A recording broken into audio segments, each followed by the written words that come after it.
So we took your feedback from last session, and we got a lot of good feedback about the helpfulness of doing workshops. So I want you to get your laptops out that you have here and go through this brief little exercise to look at economic data. If you open up a browser and look for FRED, Federal Reserve Economic Data, hosted by the St. Louis Federal Reserve, has a great collection of economic data. Go look for the Consumer Price Index. That is one common measurement of the level of prices.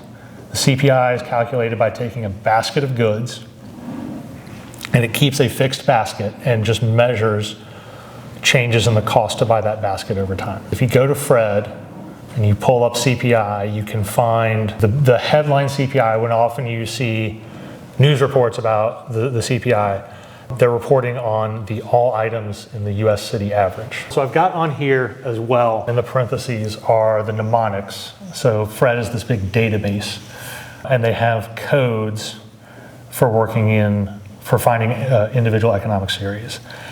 So instead of typing out, you can go into the search bar and you can start typing CPI, and one of the first things that comes up will be the CPI for all urban consumers. But if you want to be very specific, you could also type in CPIAUSCL, and that'll take you directly to the page. So if you find the CPI page, you can go over to the right and click on Edit Graph, and you can add more data. So if you add line, you can also add the chained CPI. So the headline CPI is calculated with a fixed basket of goods that they rebalance every year. But they try to keep it throughout, from month to month, the basket stays the same. So imagine that you've got a basket of goods, let's just say, for example, hot dogs and hamburgers. And the price of, let's say that every week you're buying 2 hamburgers and 3 hot dogs. And the price of hamburgers goes up and the price of hot dogs goes down. Are you still going to buy the same amount? How would you adjust what you're buying? If you're buying a set of goods and services, something goes up in price, you're going to buy less of it. Something goes down in price, you're going to buy more of it. Which means that in order to get the same standard of living, the same number of meals, like you'll be able to buy the same number of meals by switching away from hamburgers towards hot dogs. And you won't spend as much than the CPI would have expected if you had just kept your purchasing habits the same. Maybe we should just take a quick break, make sure everybody does all this right. Is everyone up through 5? Have you got? We're adding the second one. So at the top, it should give you a set of options. You can choose 1 year, 5 year, 10 year, or you can set a custom range.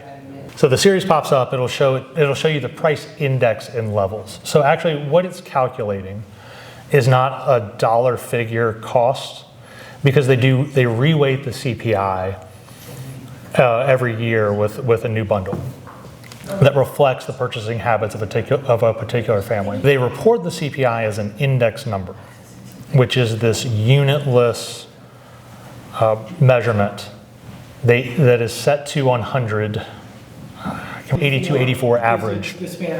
So they've averaged the prices over a set of 3 years in the 80s that are defined to 100. And then at each point, they calculate the growth in the index, and they change the index number to match. So, okay. Yes? Why would we index it to 100 for the analysis? Why is it setting it there? It is arbitrary. It is indexed. The year is arbitrary. The choice of year is arbitrary. The choice of base is arbitrary. You can index it to whatever you want. 100 is just an easy reference point. You'll see a lot of indexes that are done that because it's 100%. It's effectively 1. What you're saying is this is the reference period. So they set up the CPI. They made the reference period 1982 to 1984, and they have just kept up with it since. But what matters is the fact that the index grows at the rate of the growth in the cost to buy the chosen basket at any given point in time. So that's why it'll show you this line that goes up continually because prices have risen slowly, faster at periods than others, but slowly over time. So you can't really see that much if you're comparing the levels. That's why if you go to percent change from a year ago, you'll get what is often reported. So when the CPI comes out, It comes out the second week. so it comes out and they'll report the month-to-month change as well as the change over the 12 months prior to the most recent month. So if you do all of these steps, is everybody all the way through? You got something? Okay, you should end up with a graph that looks like this. And you can see that the blue line is the headline CPI, the chained CPI, because it's more frequently updating the basket to account for substitution. It reports a slightly lower inflation rate over time, i.e., the headline CPI tends to overstate the increase in expenses necessary to maintain a constant standard of living. And the difference between chained CPI and regular CPI, which is called the CPI all urban, if you look at Social Security outlays, is about $11 billion. Yeah. And so you compound that over time, it's a substantial amount of money. Which There we go. is a perfect tee-up for an application to Social Security. Because sure, you can pull up the CPI numbers, you can measure the rate of inflation, but what does that have to do with any of the work that you're doing pulling together budget figures?